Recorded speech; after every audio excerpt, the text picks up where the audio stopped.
सब लोग, आप लोग यहाँ क्या? Arjun Rana, crime squad Mumbai. लेकिन हमें आपसे कुछ पूछताछ करनी है, इसलिए हम यहाँ आए। पूछताछ? जी हाँ। कैसी पूछताछ? आप ही का नाम शेखर है? जी हाँ। आप राहुल को जानते हैं? जानता हूँ, मेरा दोस्त है वो। लेकिन आप ये सब क्यों पूछ रहे? जो कुछ पूछा जा रहा है उसका जवाब दीजिए। आखिरी बार कब मिले थे आप उससे? कल रात को मेरे साथ था वो। कहाँ कहाँ था? यही होटल में। उसके बाद हम दिन भर घूमे, रात को फिल्म देखने भी गए थे। उसके बाद क्या हुआ? मैं होटल वापस आ गया। और राहुल? राहुल अपने घर चला गया होगा। चला गया होगा मतलब you are not too sure? नहीं मतलब अब मेरा मतलब है कि वो राहुल की गाड़ी खराब हो गई थी। मैं किसी से लिफ्ट लेकर होटल तक आ गया था। वो वहीं था। उसने कहा था कि वो भी लिफ्ट लेकर अपने घर चला जाएगा। हाँ, लेकिन लिफ्ट लेकर क्यों? टैक्सी और रिक्शे में भी तो वापस आ सकते थे। सर, प्रॉब्लम यही हुई। क्या? हम काफ़ी देर तक वहाँ खड़े रहे, लेकिन वहाँ हमें कोई टैक्सी ऑटो नहीं मिला। अच्छा। लेकिन आप ये सब में से क्यों पूछ रहे हैं? क्योंकि कल रात उसका किसी ने कत्ल कर दिया। What?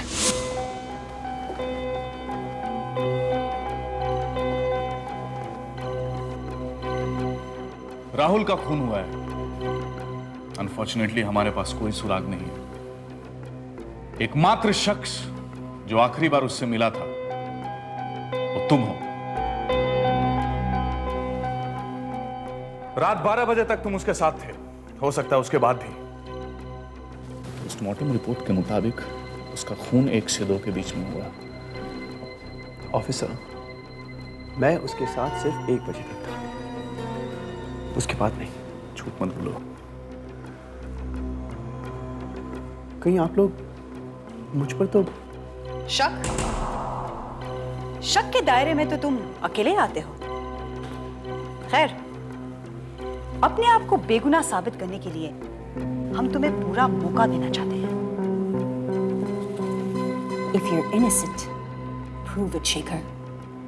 हाँ शेखर, हम तुम्हें पूरा मौका दे रहे हैं। अगर तुम बेकसूर हो तो हम तुम्हारे साथ हैं। अब बताओ, कैसे जानते हो राहुल को? कल तुम उससे कब मिले थे? और तब से लेकर रात तक की पूरी बात हमें बताओ। और याद रहे, कोई बात छुपाना मत और झूठ बोलने की कोशिश बिल्कुल मत करना शेखर। ये तुम्हारी जिंदगी का सवाल है। ऑफिसर, मैं नासिक का रहने वाला हूं। पिछले 1 साल तक मैं मुंबई में MBA कर रहा था। राहुल मुझसे वहीं मिला था। क्लासमेट के साथ साथ वो मेरा अच्छा दोस्त भी बन गया था। MBA खत्म करने के बाद मैं नासिक वापस चला गया। वहां जाकर मैंने एक जॉब ज्वाइन कर ली। पिछले दिनों मैंने कुछ मल्टीनेशनल कंपनीज के लिए जॉब अप्लाई किया था। उन्हीं के इंटरव्यूज के सिलसिले में मैं यहां आया था।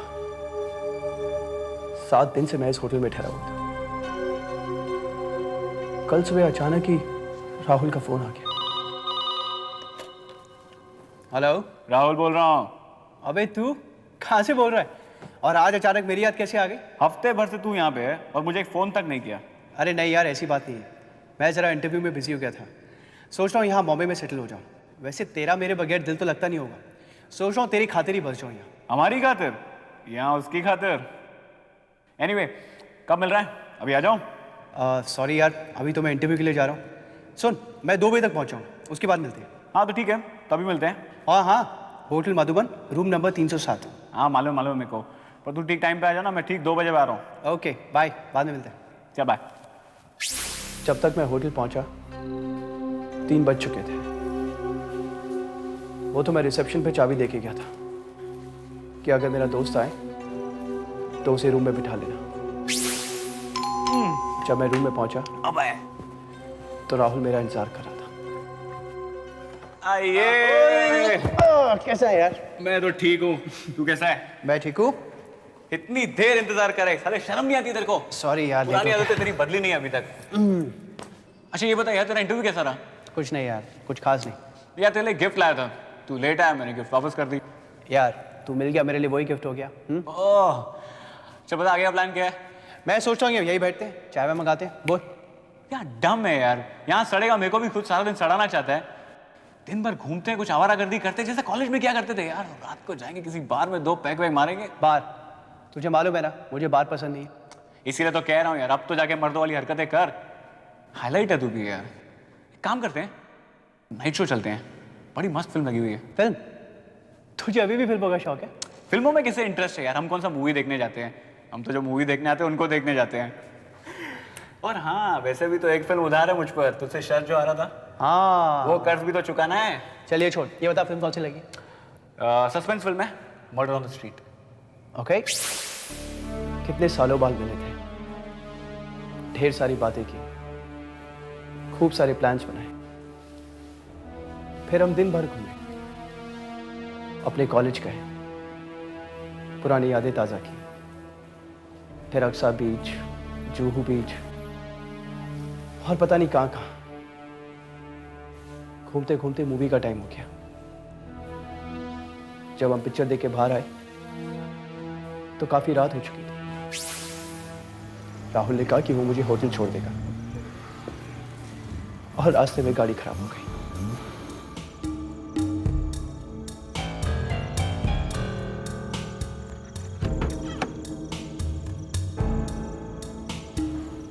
हमने गाड़ी काफी देर ठीक करने की कोशिश की,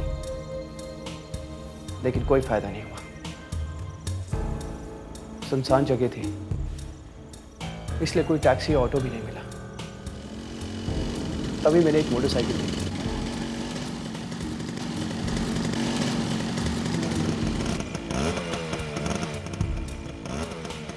मैंने उसे रोका और मैं लेफ्ट लेकर होटल आ गया। और राहुल वहीं था और मैं होटल आके सो गया। सुबह उठा तो आप लोग। अच्छी कहानी बना लेते हो। खैर, ये बताओ किसकी मोटरसाइकिल से तुमने लिफ्ट ली थी? अब ये सब कोई देखता है क्या?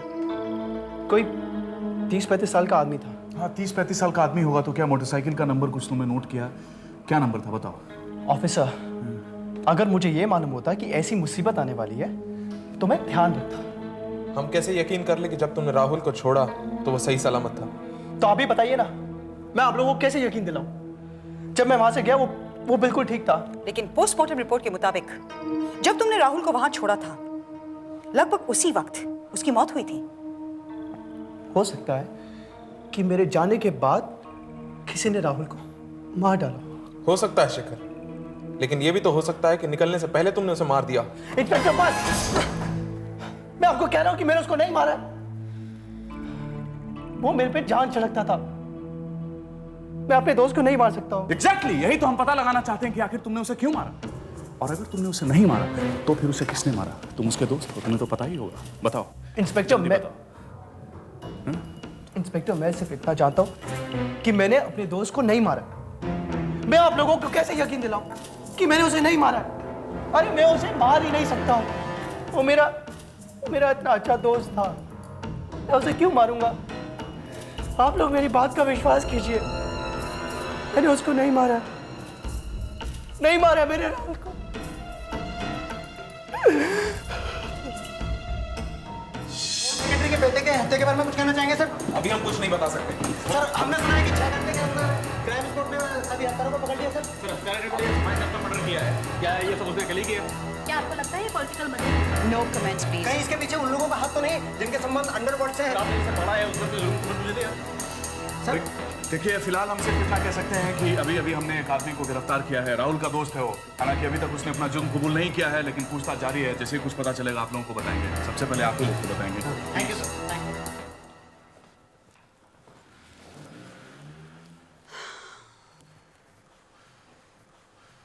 मारा तो उसी ने है, लेकिन सरप्राइजिंग बात यह है कि वो इतना कॉन्फिडेंट कैसे है। हम किसी सर्कमस्टेंशियल एविडेंस पर नहीं जा सकते, हमें कॉन्क्रीट प्रूफ की जरूरत है। उसने जो कुछ भी कहा सब बकवास है। रात को टैक्सी या ऑटो का न मिलना सब झूठ है। Absolute nonsense. ये लड़का बहुत चालाक है, वेरी कनाइविंग, और उसने बहुत चालाकी से मर्डर किया है। लेकिन एक बेवकूफी उसने जरूर की है, और वो ये कि राहुल के जेब से वो जो सिनेमा के 2 टिकट्स थे निकालना भूल गया, वरना किसी को पता भी नहीं चलता। It was a master plan. हाँ, लेकिन सोचने वाली बात तो वही है। अगर ये मर्डर एक मास्टर प्लान है तो फिर शेखर अकेला नहीं हो सकता। वैसे भी होटल वालों के मुताबिक तकरीबन 1 बजे वो होटल पहुंच चुका था, तो फिर राहुल की लाश को इतनी दूर नदी में फेंकने कौन गया? No, there is more to this. इसमें और लोग इन्वॉल्व हैं। It's clear. Seems like a big conspiracy. बहुत बड़ी साजिश लगती है। लेकिन वही तो समझना है हमें कि ये किसकी साजिश हो सकती है, किसकी। एक बार अगर हमें कत्ल का असली मोटिव पता चल जाए तो हमें कातिल तक पहुंचना आसान हो जाएगा। लेकिन सपोज अगर ये मर्डर पॉलिटिकली मोटिवेटेड है तो इसका साफ मतलब यह है कि शेखर कुछ बड़े लोगों के हाथ का मोहरा बना है।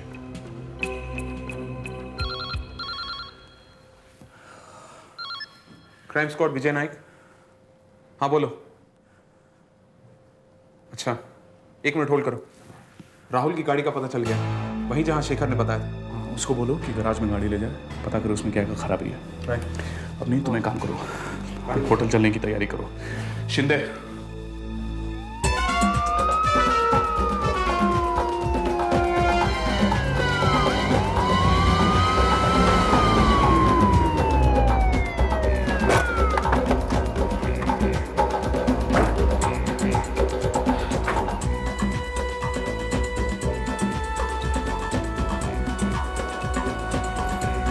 रूम नंबर 307 की चाबी दीजिए प्लीज। यस सर, इन्हें 307 खोल के देना। नहीं नहीं नहीं, इट्स ओके। या थैंक यू। कम।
सर ये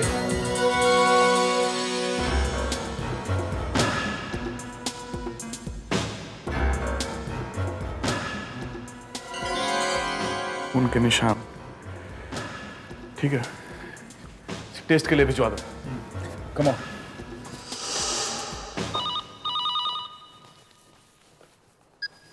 Hello? Commissioner Rawat here. Yes, sir. Avni here. Yes. Hang on a sec. Sir, commissioner साहब का फोन है। Hello sir. अर्जुन, ये होम सेक्रेटरी के बेटे वाले केस में क्या प्रोग्रेस है? सर प्रोग्रेस तो काफी अच्छी है, काफी पहलू सुलझ चुके हैं। देख लो अर्जुन, ये हमारी इज्जत का सवाल है। सुबह से कई फोन आ चुके हैं और ये प्रेस वाले तो सर पे बैठे हुए हैं। ये केस जल्दी से जल्दी सॉल्व होना चाहिए। I know sir, don't worry, कल तक सब ठीक हो जाएगा। That's the spirit Arjun. I am proud of you. Thank you sir. Hello? हाँ बोलिए। हाँ, या थैंक यू सर। लैब से फोन था। शेखर के कुर्ते पर जो खून के धब्बे थे वो राहुल के ही हैं। अच्छे, अब शेखर नहीं बच सकता। तो तुम शेखर हो, क्यों किया तुमने ऐसा? अंकल मैं आपको कैसे यकीन दिलाऊं? मैंने राहुल का खून नहीं किया। इतना सब कुछ हो जाने के बाद भी तुम कहते हो कि तुमने कुछ नहीं किया। अंकल मैं मानता हूँ कि सारे सबूत मेरे खिलाफ हैं, मगर मैंने अगर मगर से तुम अपने आप को बेगुनाह साबित नहीं कर पाओगे। लेकिन अंकल मेरी बात तो सुनिए। कहने सुनने के लिए कोई बचा है क्या? लेकिन अंकल मत कहो मुझे। तुमने जो गुनाह किया है तुम्हें उसकी सजा दिलवा करूंगा मैं। अंकल मेरी बात तो। तुम मेरी बात सुनो। मैं तुम्हें सिर्फ ये बताने आया हूं कि मेरे बेटे को मारकर तुमने जो गुनाह किया है उसकी तुम्हें कड़ी से कड़ी सजा मिलेगी। लेकिन अंकल मैंने अपने बेटे को नहीं मारा। अंकल मेरी बात तो सुनिए। Uncle please, uncle.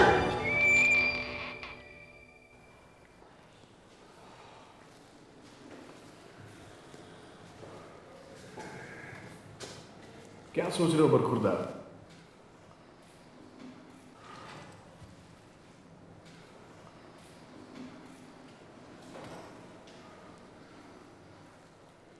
सोच रहा हूं इंसान की किस्मत उसे कहां से कहां ले जाती है। किस्मत नहीं शेखर, इंसान के कर्म उसे कहां से कहां ले जाते। मैं कुछ समझा नहीं। समझ आ? इसे पहचानते हो?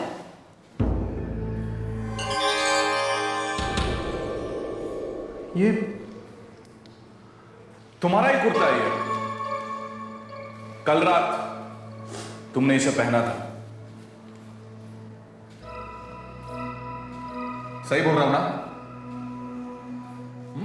ये तो क्यों हैरान हूं, हमें किसने बताया कि ये कुर्ता तुमने कल रात को पहना था?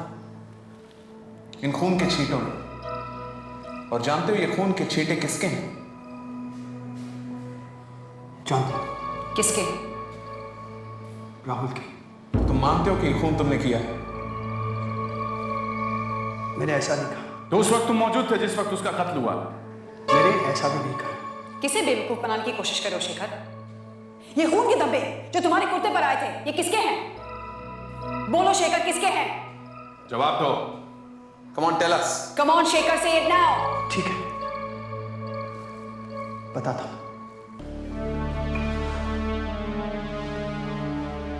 उस रात को जब राहुल की गाड़ी खराब हुई थी, क्या है तो उसने बिना स्विच के बोनेट खोलने की कोशिश की। उसी दौरान उसका हाथ कट गया और काफी खून बहा। उसी दौरान उसके खून के छींटे मेरे कुर्तों पे आ गए। आगे आप जानते हैं क्या हुआ। फिर एक नई कहानी। ये कहानी नहीं, सच्चाई है। और इस बार कहानी बहुत इंटरेस्टिंग बनाई है। ये आपके लिए कहानी होगी, मेरे लिए सच्चाई है। अब कोई फायदा नहीं शेखर, सारे सबूत तुम्हारे खिलाफ हैं। अब बेहतर यही होगा कि तुम अपना जुर्म खुद कबूल करो। ये खून तुमने किया है शेखर। ये खून मैंने नहीं किया है। आप लोग एक बार ही 10 बार नहीं विश्वास करते थे। ये खून मैंने नहीं किया है। इंस्पेक्टर, आप मुझे देखिए, गौर से देखिए, क्या मैं ये अकेला खून कर सकता हूँ? वही तो मैं बताने की कोशिश कर रहा हूं तुम्हें कि ये खून तुमने अकेले नहीं किया। तुम्हारे साथ और बहुत से लोग मिले हुए थे। कौन थे? बताओ, जल्दी बताओ। देखो मेरी बात को ध्यान से समझने की कोशिश करो। मुझे मालूम है कि तुम एक बहुत बड़ी साजिश के एक छोटे से मोहरे मात्र हो, लेकिन वो कौन लोग थे? अगर तुम ये बात बता दोगे तो हम तुम्हें सरकारी गवाह बना देंगे। हाँ बताओ। इंस्पेक्टर साहब, मैंने ये खून नहीं किया। कौन थे वो लोग? इंस्पेक्टर साहब, Who are these people? मैंने ये खून नहीं किया। Tell me that. Who are these people? मैंने ये खून नहीं किया। मैंने उसे नहीं मारा। कौन है? मैंने उसे ठीक है शेखर, हम मान लेते हैं, लेकिन अगर तुम्हारी यही जिद रही तो तुम्हें कोई नहीं बचा सकता।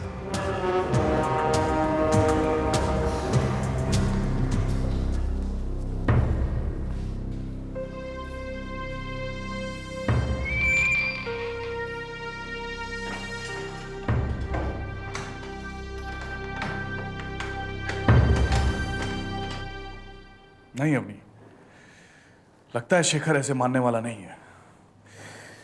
मेरी तो ये कोशिश थी कि बिना सख्ती के वो सब कुछ बता दे, पर अब लगता है वो इतना मासूम नहीं है जितना नजर आता है। थर्ड डिग्री का इस्तेमाल करना पड़ेगा उस पर। बहुत जल्दी करना पड़ेगा हमें। You just have to make him speak something.